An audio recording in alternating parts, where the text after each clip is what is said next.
Dr. Molly Brakeman. I'm a veterinarian in Nashville, Tennessee, and this is a show for people who love their pets, like to laugh, and realize that life is hard, but dogs and cats help. I love veterinary medicine. I'm probably already obsessed with your pet, and I want you to understand more about both of those things. Welcome to the Dr. Molly Says podcast. I have a friend. I'm so excited. I'm really excited too. It's going to be great. So, hi, everybody. This is my very good friend, Dr. Gary Marshall. I'm going to attempt to give you some information about Dr. Marshall, and then he's going to fill in the gap. If she screws it up, I'll help.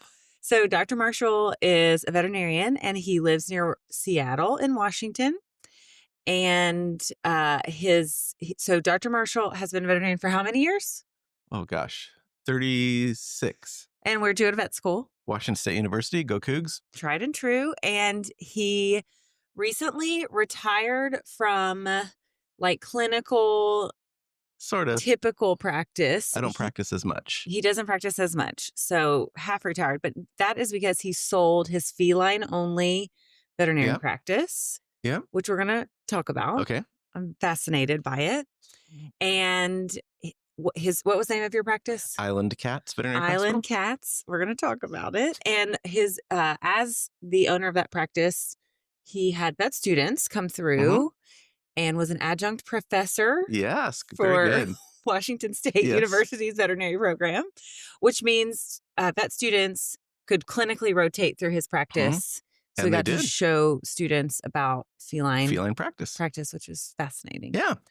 And Dr. Marshall and I are together right now because we are both at the AVMA conference. We're in Washington, D.C., friends. It's very hot. So hot. It's humid. We're sweaty, okay? And we may not look it, but we are. And the morning barely started. And I just ran up to my room and back twice because I forgot things. But it's okay. We found a place to record, so hopefully this looks okay. You hear the background track. It's very chill. It's very cool. These are helping drown that out. But here it is. Okay. So yes, we're at AVMA, which I'm excited about, and Dr. Marshall is excited about. And that is because his most recent adventure is being a very big part of the AVMA. So Dr. Gary Marshall is the current vice president of the American Veterinary Medical Association, the AVMA. So besides the fact that he's my friend, the reason I asked him to be here to talk to you all, because a lot of you are pet owners, is I think it would be great for pet owners to understand what the AVMA is and what the AVMA does for our profession. So I'm going to shut up and let you tell us that. So do you want me to talk about the AVMA part first? Yes, let's talk about the AVMA part. I think I told you we weren't going to do that, but we are going to do that. Oh, also, you're married. Yes. I always say, ask my guest, who do you live with? I live with my wife. Yes. And she was a classmate in vet school. And she's also a veterinarian. And she works for a nutrition company in veterinary medicine. A veterinary marriage. Yes. I told all my friends not to marry classmates in vet school. We didn't know each other then. No. It's for some people, so it works far. out great. And obviously it did for you all. Yeah. So y'all, how long have y'all been married? 36 years. Yeah. Y'all been through a lot and here we are. Yeah. All right. Okay. Let's talk about AVMA. Okay. AVMA, American Veterinary Medical Association. It is some people will call it a trade association, but I think it's really an advocacy association. We have members. We're a member organization, nonprofit. We have 108,000 members who are all veterinarians. And that, which is like that what represents percent? about 95% most of veterinarians in the veterinarians country. And that's amazing because there aren't any organizations. I mean, if you look at the medical and the dental and stuff like that, they're well below 50%. I think Technicians Association is like 8% of technicians are part of their member association. So we have a great association. And I think the reason it's so high is because of the member benefits that go along with that. Because we have an office here in Washington, D.C. for advocacy, our government regulations or division, and we have relationships with insurance carriers for health insurance, malpractice insurance, disability insurance, And so we really try to encompass everything that we need. And we even have insurance for the whole practice team. So not just the veterinarians in the practice. Yeah. And so that really helps a lot. And we do a lot of CE, both virtually. We have a huge platform on our website. A lot of it is not behind a member wall. So even if you're not a member, veterinarians, others interested can do that. There's a lot of diversity education on there. Mm-hmm. There's a lot of well-being education on there. There's a lot of management and stuff education on there besides just clinical practice education. Yeah. And we have this big conference, which I think there's maybe like 10,000 registrants, maybe 12. I don't know what percentage of those are veterinarians versus technicians versus support practice staff managers, versus vendors and all that kind of stuff. So we do a lot. We've taken over DC. Yeah. I was walking, we were walking to dinner last night and someone was walking their dog. And it was a really cute little dachshund. And I was like, oh, and then I thought, no one is safe walking a dog in DC right now because there are veterinarians everywhere. And where do they take their vets if they get sick right now? Because all the veterinarians are here. I always think about that when the big conferences are going on. So AVMA, and I think one reason the AVMA has such great involvement or membership in our profession is because of the student organizations. We really get a chance to get involved and plugged in with AVMA when we're in veterinary school. So in the vet schools, there are student chapters of the AVMA at each vet school. Mm-hmm. I know you're going to be shocked to know that I was the president of So was I. SCAVMA in vet school. So I was pretty involved with all of that in vet school. And so I've been a member of the AVMA for like 14 years now. Good for you. Thank you. Very cool. Yeah. But not unique because all the vets are part of the AVMA. Well, that's true. And have been. Yeah. But not all of them were chapter presidents. No. There you go. Yeah. And if anybody's watching, I don't always wear an AVMA jersey. He was like, should I take this off and just wear my black t-shirt? And I was like, no, leave the jersey on. This was the dress code for the day for our board. Everybody. Yeah. Okay. So I do want to get in a little bit more about the advocacy that AVMA does and the delegacy, like some of the structure of the governing part of the AVMA. You don't have to explain it all, but no, I'll probably just go through a little bit of my path through that, and that'll touch on a lot of the things that it does. So I started out in my state vet med association, and pretty much all the state vet med associations. So I was in Washington State Vet Med Association, are kind of part of the AVMA. We work really, really well together, and we help each other. If there's laws and regulations that are coming up, each other can tell everybody what's going on, and the national organization can help us figure out what to do about that and those types of things. And so I started in there, and each state vet med association, we sort of push 2 delegates to the AVMA, the National House of Delegates, where we decide policy changes, new regulations, and those types of things. We are not a regulatory agency, but we do policies and update them every 5 years at least as times and things change. Like this year, for just a couple of them, we talked about updating our DCLAW policy. We talked about our Model Veterinary Practice Act, which is huge, and it's taken us 4 years to actually all of us agree. All the delegates from every state and allied organization, like feline practitioners, holistic veterinarians, swine, bovine, all that kind of stuff. But when you get all those many people in the room to micromanage and wordsmith 80-page document, it takes a little while. And everybody has a little bit different opinion, comes at it from a different angle. And that's what's really, really good too, is because we have so much diversity of the profession in that organization to say, wait a second, you forgot this, or maybe we need to change that because from my point of view, this is not what it looks like where I practice. And that's why it takes 4 years to finish approving a document. We talk about pain control and other stuff. So we do that part. And so when I was in our Washington State VMA, moved up to and being one of the delegates from our state. And then as I started getting into that space, I saw that where that connection is with the students in the schools and the mentorship. And that's something that's always been really close to my heart. And I've been doing that for decades. And to be able to do that more at scale was kind of something I thought I wanted to do. I'm not really good at scale, but I'm much better one-on-one or one on a few. Sure. And so there's this position in the AVMA, which is the AVMA vice president. It doesn't go into the president role. That's not something I want to do, or I don't think that they would want me to do. But oh, please. But the vice president role is basically the liaison between education and early career veterinarians in our industry. And so meeting with students, faculty, administrators, early career veterinarians, and wherever else I inject myself. And so this past year, I've put on over 100,000 air miles.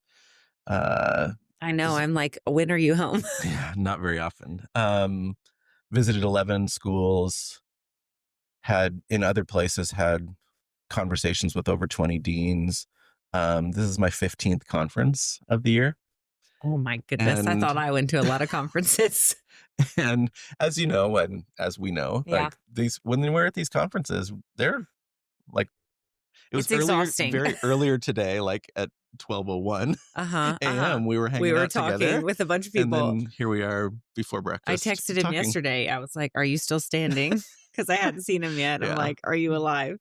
The AVMA really does do a lot, and I like to think of the AVMA as kind of like mom and dad of the veterinary field, because it's like they kind of keep everybody together. They let us know what's going on. They kind of like that. Give us some instruction and some guidance, but they empower the field to like do the things, and they're looking out for us. Can I be the fun uncle? You can. The vice president is the fun uncle. The president is mom and dad. Can I get that on the back of my together. jersey? Fun uncle. Fun uncle. Funkle. Yeah, that's what you need on your jersey. Okay, thank you for sharing all of that. I think, I have always known a lot about what AVMA is doing just because of my involvement originally. So I pay attention to a lot of things, but I've been very appreciative of what AVMA is doing for our profession and our patients and our clients with advocacy for different things going on, but with everything with which my audience knows, I have a lot of feelings about the VPA position that's trying to be introduced in a lot of, well, hopefully not a lot, but in a couple of states and with some vet schools. And, it's nice to know we have an organization that's looking out for us and our patients and our clients. The organization has invested a lot in trying to, if people think it's protectionist for us in the profession, but it really is looking out for the welfare of the public and their pets. Yes.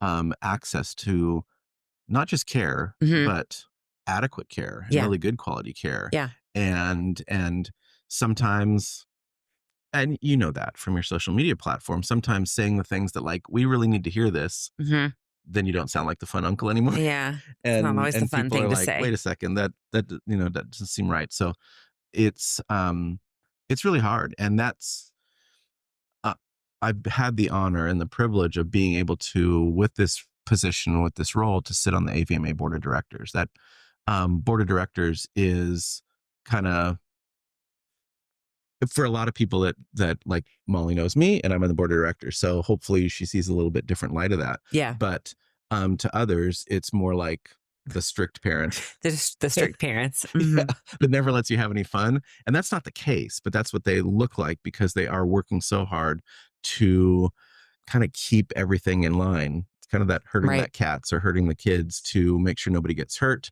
and to make sure that they have the best future possible. Yeah. And I'm here to tell you that is from the inside.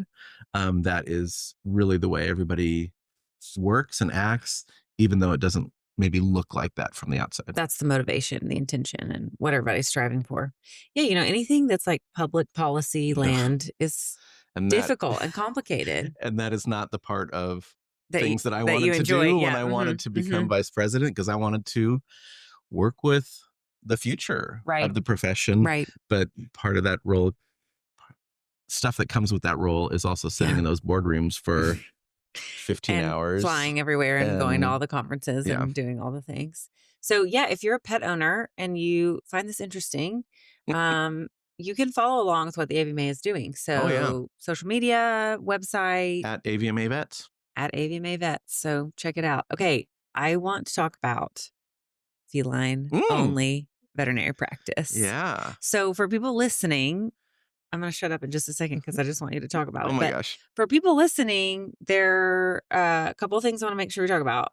One, I want to hear about your experience doing that, how you ended up doing that. Oh boy. Because you weren't always a feline-only practitioner. What time is it? We're What good. time is it? It's 8:45. We're fine. Okay, we're good. But also, I think we should talk about the trends in pet ownership, what's changing in the US, who has what kind of pets and what do they want, and there's just some new data that's come out. You may know more of that than I do. Well, we're just we'll see. start with this. So we were just talking about this last night with some other veterinarians. Again, there's thousands of vets here. We're all hanging out. We've taken over DC, but we were talking and about. Then Molly likes to stir the pot. Last night I was like, to this group of like 10 people, I'm like, I don't want to talk about politics, but can we talk about the big beautiful bill? She's and the everybody worst. Was like, oh God. At 11:30. Let's just but start it wasn't that being really that controversial. No. I was just anyway, we were talking about a lot of things last night, but we were talking about there's some new data that's come out. So I don't know who did it, but an organization. I think it's Catalyst Council. Is it Catalyst Council? Okay, so they interviewed like hundreds of thousands of pet owners in the US. I don't know if it's hundreds of thousands. That was it's probably like 12. No. A lot of pet owners were interviewed by this organization. Tens of thousands. At least. Maybe not hundreds of thousands, but they interviewed a lot of pet owners. Yeah. And asked them a lot of questions. So they gathered a lot of data about how do you feel about going to the vet? How much are you taking your pet to the veterinarian? How confident are you in doing what your veterinarian recommends? There's a lot of things that were in this survey, and they broke it down for us idiots to understand better, like what does all of that mean? And I shouldn't speak for you, me That's idiots. Okay. And and so there are trends in who has what pets and what do they do with them as far as veterinary care that are changing, we think. And a lot of that has to do with cat guardians. That's the new people that come with cats. Yeah. Yeah. I don't know if cat owners you can't say a cat owner. No one owns a cat. That's true. They're owned by their cat. Someone who lives with cats. Yes, exactly. Yeah.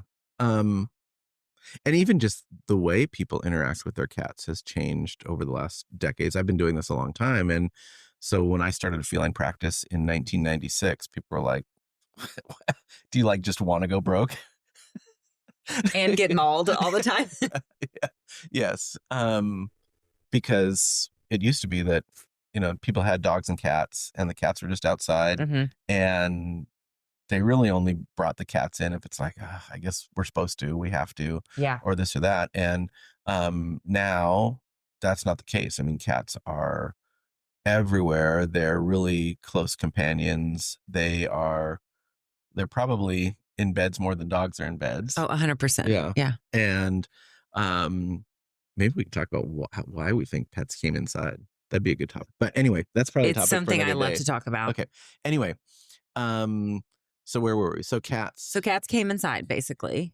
Yes, and people started loving them. It became part of family. And cats are not well at being confined. And so sometimes there's issues to be able to living with cats to make them the best companions. And so besides just the medical component, there's a huge component in veterinary medicine now, and we're understanding more, and we still have a lot to learn on feline behavior, cat behavior, to make that human animal bond the best.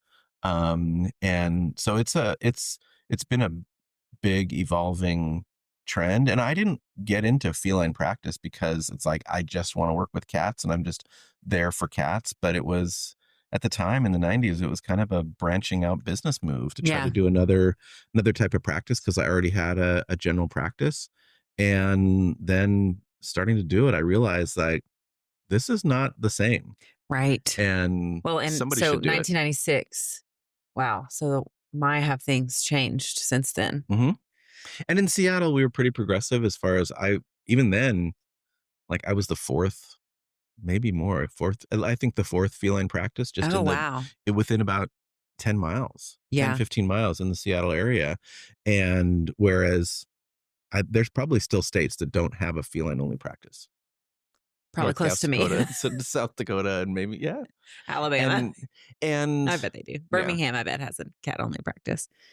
And so that has changed quite a bit. But I had good colleagues in the area that could help me get established there, help me with the stuff that we never learn about, not only the medicine, but just dealing with cats in that space and all those kinds of things. And so as time had gone by, I really wanted to pass what I'd learned along to others, not with the intention of having them be feline-only practitioners.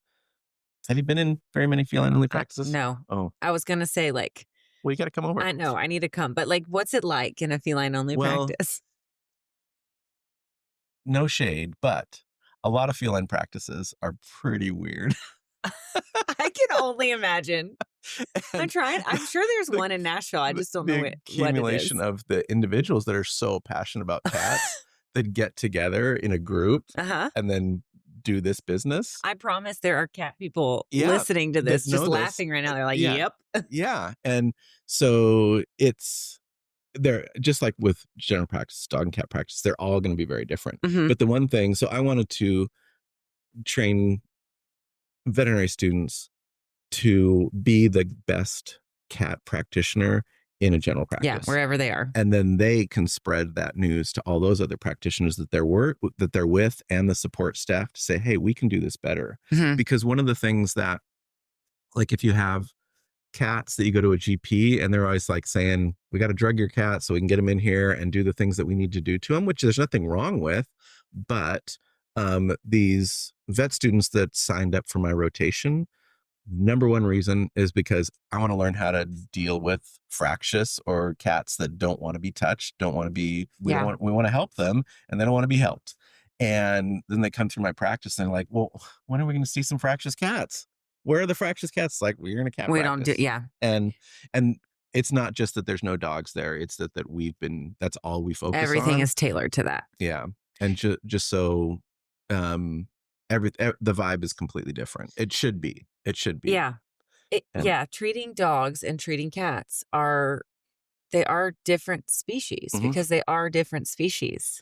I can't imagine, like, the zoo medicine people, the exotics, and just all the different things that they have to, the nuance of each different species. I can't imagine. Exotic vets are like the secret absolute geniuses of the field because, like, they're amazing. Yeah. So, because if you think about it, like in GP, in spinal GP, we see cats, we see dogs, bing, bing, bing, back and forth.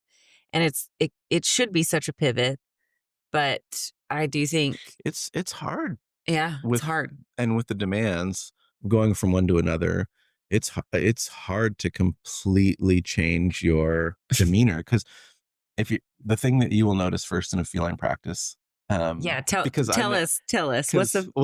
And I'm specifically saying the thing that Molly, she's like, let's go, let's get shit done. Excuse me, can I say that? Yes, your podcast? You can. And we're just like, it's gotta be calm, it's gotta be chill, and you will get things done better and faster and more efficiently if everybody just has that same vibe, and you go through the day and you figure out that that's the way it works the best.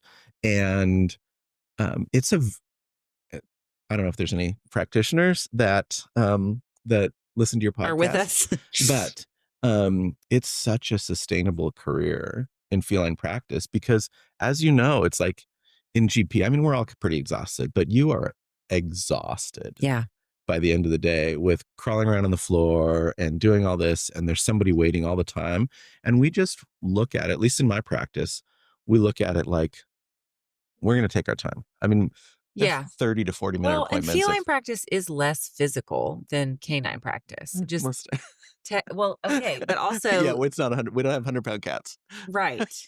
And because of the way you are practicing, you are not wrestling fractious cats, and so you are. That is less but physically just the whole difficult. Staff is just the tone is down a little bit. Everybody's not rushing around, because if you rush around, then it just takes longer. Yeah, feline only practice is not my vibe.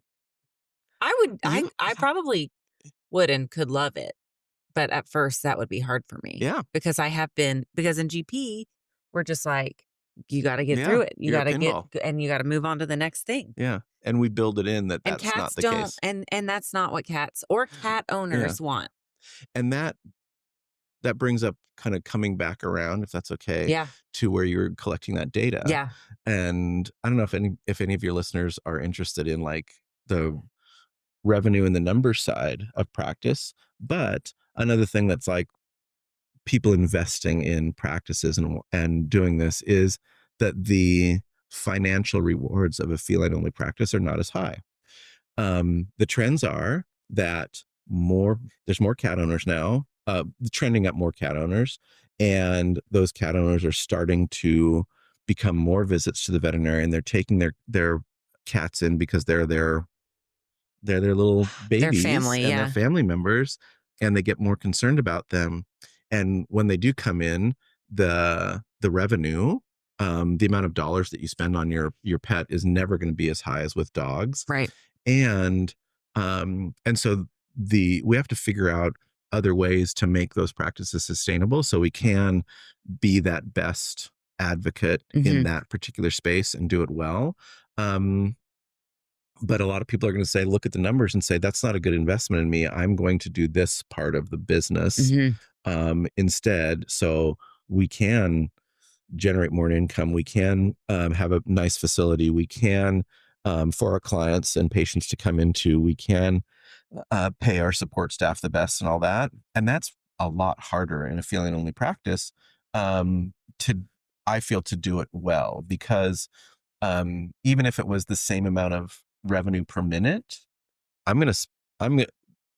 me to feel like I'm doing it right, I'm going to spend more time with my clients and my patients. And that's, me, as you're That's learning also that I just like talk Gary, a lot. yeah. We both do, but and so it's just a different thing. And so you have to be willing to either say, I'm just going to do this and I won't be able to generate those revenue, or I'll have to do it with a few less people, or we have to charge more for what we do, or charge more. And veterinarians, I know a lot of people talk about how much we try to charge. We don't want to charge more. The margin is so small, and we're I don't know that I would ever say this publicly. We don't charge enough to continue to have it be sustainable for everybody in the industry. Yeah. And it's because everything else is getting so expensive, and we feel so bad about having our clients pay for things when they're having such a bad day, when their pets are sick. Yeah, it is true. Everything in life is so much more expensive, but veterinary medicine does get picked on. Like, why does that have to cost more? And I understand because it's... And maybe if more of our clients had insurance. I don't work for an insurance company, but... Neither do I. But insurance is such a lifesaver, literal lifesaver for so many nowadays.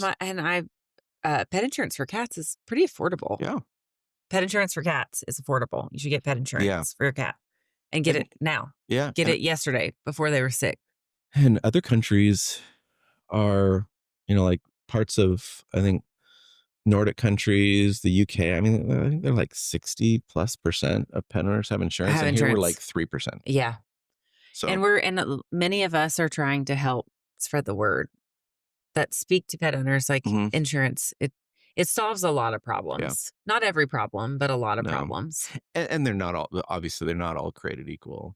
And it depends on the company. Absolutely. And the good news is there's still a lot of plan options for people. And there are resources. You can shop, and there are resources to help you shop. So, okay. So you do love cats though. Yeah. Not only cats. No. But you love cats. And you have enjoyed working with cat owners over the years. I really do. I love quirky people. And a lot of cat owners are quirky people. You all know you are. It's okay. We can say this in the most wonderful way. It's true. And I can imagine, I don't know, but I need you to confirm or deny, but like working with cat people as your clients all the time must be like very entertaining and fascinating, and it's fun, right? It really is. Well, I love people. I love helping people. I love learning about people and their families and all that kind of stuff. And that's why it probably takes me twice as long as anybody else, because I know but they love you, I'm sure. I know what their, how many goals their kid had in soccer last week and that kind of stuff. But can I tell you 2 quick stories about that's what I wanted? Yes. In the practice this last is week? what, yes. So I started my practice in 96, was there for, it's 30 years now. And I did sell my practice. So I'm there. And with this position, I'm there very, very, very little, a couple days a month. And so I was in last week, like the day before I left for whatever trip I left on to get here. And the first, it was so much fun. The first couple comes in, they're senior citizens, and they got this new cat, and they're like, you could tell they're like, this is our cat. They're like, I don't know if we want you to touch our cat. They're like so protective. And again, I've been doing this forever. I'm very experienced with cats. And the gentleman leans over and says, when I scheduled this, I heard we got the assistant, or not the assistant, the substitute. Did you explain substitute veterinarian? I said, well, I'll do my best, sir. That's hilarious. And then you'll appreciate this other story. He's like, can we have one of the good vets, please? Sure. Let me go get somebody else for you. It's like, you're stuck with me today, but we'll do our best. Oh my goodness. Did you ever? Yes, you did. Okay, good. Okay, good. For a little while. Uh-huh. And then so that was the first appointment of the day. The last appointment of the day. And most of the time that I've been going in the last year, it's like I just get, like, I'm there as like to fill in, and then suddenly they fill in the last minute appointments and that kind of stuff. So everything that I see is sick. It's just like, you're like fine. the work-in doctor. You're the sick column doctor. Exactly. And they know I can handle it and all that kind of stuff. So, but it's kind of a grind. A drag too. By the end of the day. So this particular day, it was already a filled-in day, and somebody just had to be out sick, and I could come in last minute because I was home. So I had a lot of wellness, and I had like new clients and all that kind of stuff, which is great. And so I'm either take forever in a room if it's a new client because I want to educate the heck out of them, or I take forever in a room if I'm going in and I haven't been in for a while. If it's an old client, because I want to catch up. Yeah. But this one was a new client, new couple, young couple. They'd never had a cat before, and they're bringing in together. They just gotten married, and they got this cat. Right? Was it a kitten or a cat? It was about a young 10 cat. months old. Okay. So they'd had it. They got it from a shelter. Yeah. And they were just trying to figure this out. And the wife was saying, it's like, I really wanted a cat. My husband wasn't so sure, but I told him, this is a cat. They just kind of like hang out. They sit on your lap and all that kind of stuff. And I'm looking at the intake form, and it says domestic short hair. And this cat is just like all over the place. And they're like, it's just like, I just don't know. This cat is just like so active and stuff. It's like, your cat is 100% Bengal. Oh no. And so I says, the good news is. And they put DSH on the form. The good news is that this is an $8,000 cat. The bad news is like, this cat is going to be like this forever. And there's no space big enough to contain this cat. Did they say like, oh, it's so vocal and okay. So if you're listening and you don't know what a Bengal is, tell us about a Bengal. Okay, so I have a That's feeling, hilarious. Again, no shade to your listeners, your cat owners, but everybody's cool here. It's okay. Like, especially like during the pandemic, they had like, I want a cat, and they look for cats. Yeah. And it's like, these cats are gorgeous. I mean, they're just amazing, and they're very photogenic. And so people are like, I want one of those. And they are probably the closest thing we deal with legally to a wild animal. Yeah. Bengals. Well, I'll make Harrison put a picture up. Yeah. Here, you can see what a Bengal looks like. Yeah. And they're fantastic. And we have some Bengal breeders in our location. And for some reason, over the years, I've become like the Bengal guy. I mean, people come from like states away. Well, with I'm not their surprised, Bengals. but I love this. And I love them coming in, because most people are scared of them, because I usually tell people, if they're thinking about this, is that they're pretty to look at, but please don't touch. Yeah. Yeah. But okay, I'm not the Bengal vet, but I see Bengals. I feel like yes, but they're not as like vindictive as a lot of cats. You know what I mean? No, but they just don't. They just have boundaries. They don't like to stand still or sit still. So if you try to do stuff with them, they're going to either want to get away or That's they're their going to tell you that's their I'm getting frustration. away. Yeah. And so you have to work on them on the fly. You Yeah. have to work on them as they're doing what they want to do. I mean, a moving exam. Yeah. Yes. Bengals. I do cat breed stuff sometimes, and I do have some videos, and I always have the Bengal in it, and I like sing, and I hang upside down off of a chair and just like yell, and they're very vocal cats. And they're not, I mean, they're very opinionated. Yeah. And they're not the type of cat that will, and us that do feline-only stuff, it's like, you can tell, it's like, if they're shy and they're scared, that you can examine them and you can do a lot with them, with cats in general, but the cat is not enjoying what's happening. No, it's not a great thing for the cat. So some of those, if they're just shy and we can do anything with them, those are some of the ones that say, your cat might have a better day if we give it a little meds or something beforehand. But on that other extreme, the Bengals are the ones that are like, I don't care who you are, I'm not going to respect you. And it's like, open that door to the cage or the compartment or the carrier. And so there they go. Yes. And this room is not big enough, and I'm going to tell you all about it. You need like an equine induction stall for Bengal visits, which is a padded room. That's like, you cannot escape. Yeah. And so I really enjoy them because they have such great personality. They really do. But a lot of people in our profession are like, I don't want to deal with this. I don't understand it. They're coming at me. They're not necessarily coming at you aggressive. They're just like coming at you because you're in the way to wherever they want to be. And that's intimidating. It is. It really is. And then there's a human attached to them watching you be intimidated by their cat. So anyway, that was my. So was the couple? So were you like? They're like, we need to have a chat. They're gonna be okay. They're gonna be okay. They're gonna figure it out. They know. Yeah. And they said, we're going to start going and look up, and so we can learn everything about Bengals. So like, you just have to watch. They're going to have 3 more Bengals by next year.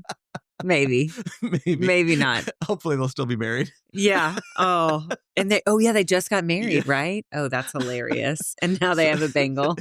Yeah. If they wanted to have human children, they're going to have to wait a little while for that. Oh man, that's so funny. Sorry to. So okay, so really, because we're running out of time, but I do really fast. Yes, because you just made me think of this. I wanted to make sure we talked about this a little bit, because there are a lot of cat owners who listen, and they're like, Dr. Molly, please start talking more about cats. So yes, here we are. You're welcome. I love to talk about cats. I love cats. I love dogs too. You have a regular cat segment. Yes, I need to have like once a month cat episode. But so those, when you were saying, in GP, it's like, a lot of cats that are there, they might let us do things, but like they're very stressed and they're very uncomfortable with what's happening. So I would love for you to tell cat owners out there who maybe don't go to a feline-only practice, probably because there isn't one near them. What are things they can do and talk with their vet about to make their vet visits with their cat more comfortable for their cat? What are like what are the 3 top, if you had to pick 3 things to tell them, here are things I would think about doing, what would they be? Well, I think the exam really starts when you're thinking about getting them to the vet. And every little thing with a cat escalates to make things either better or a worse experience for them when they come to the vet. So I think so much of that just starts with, how are you going to get them into the vet? And that involves, for safety reasons, that involves a carrier, or it should. Please. Some sort of carrier. Yeah. And for that to not already ramp up everything so much with that carrier, is the carrier should feel like a friendly, safe place for their cat. Yeah. And as opposed to, your cat peed in the carrier the last visit, and then you stuff that under the stairs or in the garage, and then you stuff and now you're shoving them back in like there a year later with it's like, we can tell. Yeah. And the cats are not a fan. Oh my God, the cats can tell way before we can tell. Excuse me. So that would be the first thing, is like very clean, comfortable carrier, like make it part of your home. That's what I was going to say. Yeah. Whether it's someplace they can explore to and just find on their own. It doesn't have to be like on your living room table, but it could be in a closet. It could be, in a bathroom, in a bathtub that you don't use, just with comfy stuff in there, snacks in there occasionally. Give them a cave, make it nice. Get them to find that kind of on their own. And then when that door closes, when they're hanging out or whatever, you tell them to go in there. It's like, okay, I'm kind of stuck in here, but this isn't such a bad place. But I like this place. Yeah. And then, as on the other side for the veterinarians, the first tip, and this is again why sometimes it takes longer, is when the cat is in the room. I don't care where the cat is. If it's on the floor in the carrier, if it's on the if there's a table in the sink in the room. Well, yes, but and I don't care if it's open and they can wander around, but I don't usually interact with the cat for the first 3 minutes when I'm in the room. And I just chat with the owner. Don't even look at the cat. Yeah, don't make eye contact. Don't make eye contact. And after a minute or so, because that, just so for, if you don't already know this about your cat, you probably do. Whenever cats are encountering new situations with any living thing, the two thoughts that go through their head is, can I kill and eat this thing? Or is this thing going to try and kill me and eat me? Those literally just are the two thoughts. And so if there's a minute that goes by and they haven't been attacked, and some of them start thinking, okay, maybe I can take this guy. But they figured you out. But a lot of times, if you're just interacting with the human and they get along with that human, then they, by association, it's like, oh, this person isn't so bad. That's me anthropomorphizing, but I really do believe that works.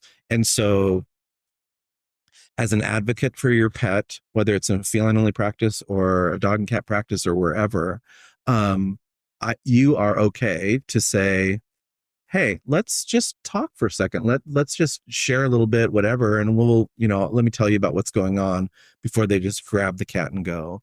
Or I find that, and my cat does better if we just ignore her or him for a few minutes. And in most practice settings, they'll have a staff member, either a veterinary assistant or a technician, come in and get some vitals, get some information and that kind of stuff. And you will be helping that veterinary team out a lot if you say, let's just talk through this. And when either everybody's in the room together or wait till the vet comes in, they will not be offended. If you just say, let's just do all the touchy things. If they are offended, that's a red flag. Let's do all the touchy things and all that kind of stuff just once. And that's okay. Some cats, it doesn't matter. A lot of cats, it does. And it's going to make the veterinarian's job and their ability to learn what they need to learn a lot better if the cat's not, just for whatever reason, a little bit more wound up. Sometimes we call in the industry, we say, we've used up our kitty minutes. Yep. And so you want to make those kitty minutes the most valuable and not use those up before us veterinarians ever get to look at them. Right. Oh yeah, that's so helpful for owners and 3 tips? No, that was 2. You have one more to go. Oh God. So carrier, make the carrier as pleasant of an experience as possible. Please get a carrier. What kind of carrier should cat owners have? Which ones do you like? I like hard-sided carriers better. Do you like a top? Top is great. Yeah, more a top opening. Have you seen the ones where you can just open them and the whole slide it out? Slides out? Yeah, like a shelf. Yeah, those are pretty cool. Get that. Yeah. The drawer. It's like a drawer. Yeah. Get that carrier. Yeah. With a top thing, top door. Some, I think for just like being cozy, some cats may like the soft-sided ones.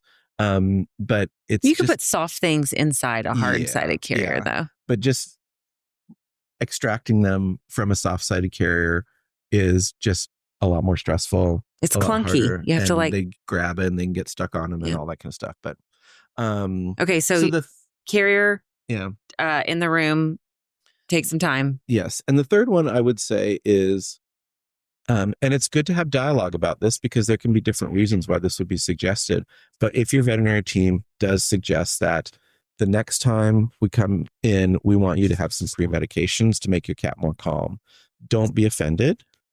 Don't think that that's like, oh, these guys are just, they just want to drug my cat all the time. Yeah. But have that dialogue. Is like, is that for you? Is that for the veterinary team, or is that for my cat?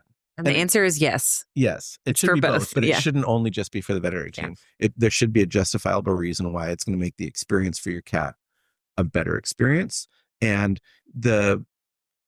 us as veterinary teams can tell, like, okay, we have notes in our record that says, is their kitten exam, everything was fine. The next one, they were like just a little bit shy and a little bit, and it's like, next time it's going to be worse, because they do get PTSD. They remember. Oh yeah. And if there's, the last thing we do is poke them with a needle, and then they wait a year, and then they come back, it's like they remember that needle. And so if the veterinary team can tell that it was fine, we were able to do everything okay this time, but I think next time it's going to be a little bit not as fun for your patient, your pet, your loved cat to come in. Don't be offended if they say, we're going to get you some medications to use a few hours before you come in. Yeah. And that's really important too. The nuance of your cat that shouldn't be recommended once they're fractious.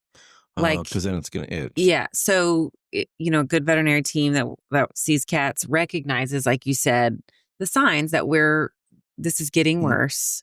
We're amplifying this situation. And so before we become fractious, we're going to do something else. And my last cat, who, sleep on my head, joy of our life. Literally, if I said I'm bringing my cat in, everybody would call in sick. Oh, she was like untouchable. Like literally, I can't even. I could trim her toenails. I could give her vaccines at home. But once you go to the clinic, I could not. I literally would be bleeding if I tried to trim a toenail. And so when she goes into the clinic, I definitely drug her up. Yeah. And then she's good. And she's okay. And she's like she is at home. And it takes a little while to wear off, but everybody has a better experience. And she's not like hiding for 3 days because we took her to the vet. And in your practice, do you all use a lot of gabapentin for that? Gabapentin. I'm actually becoming a big fan of pregabalin. Yes. On cat. Yes. It's so much, the compounding and everything for gabapentin to get it into a cat. It's just, I don't think it's as dependable one cat to another or time to time. And technically it does time out or expires a lot quicker. I for sure see that. The liquid Bong Cat product, if they want to sponsor me, that'd be great. I'll let them know. Do they sponsor you? No, they don't. I think is dreamy because it's already pre-made liquid. It's not horrendous, and it lasts a good long time. Yeah. And it's very consistent, right? Pound per pound, as opposed to gabapentin. You know more of what you're getting. Mm-hmm. Yeah, because sometimes we say, okay, well, if I'm using gabapentin for a cat, most cats will start with like 100 milligrams, but like some cats need 200 milligrams, and some cats need 300 milligrams, and it's hard to predict what they're going to need. Yeah. And then clients get frustrated because you're like, oh, okay, you're going to have to come back again. We'll have to try something else again. So, okay, that's good to know. No. I think people are going to be so excited about this information. The cat people. I told you I like to talk about cats too. Do you have a favorite patient you've ever treated? Probably not.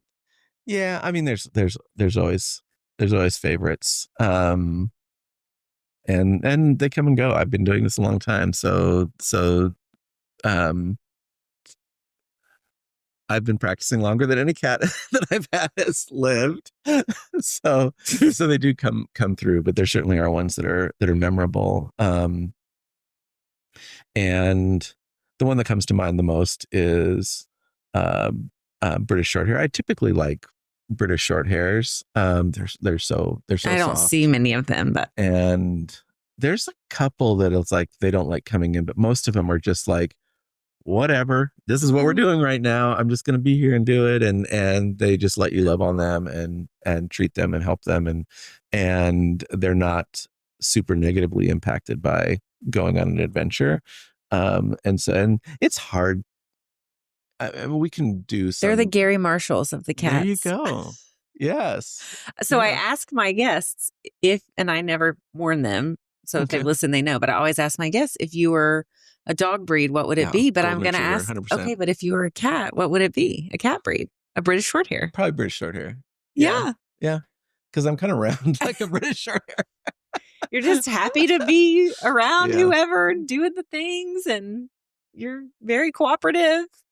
Yeah. I think you answered it before I even asked. I think I'm a little bit more outgoing than most British Shorthairs. Okay, fair. A British Shorthair. You know, you're not a Bengal. I might be a Bengal. Would you say I'm a Bengal? Maybe. Bengal qualities. I'm a Bengal cross with something. Yes. Like a good old domestic short hair. Yeah. I'm a ragdoll Bengal cross. Ooh. How about that? Maybe. I don't know that I've ever a little seen flashy. One. It could be. Sassy sometimes. Loud. Maybe. Yeah. Okay. All right.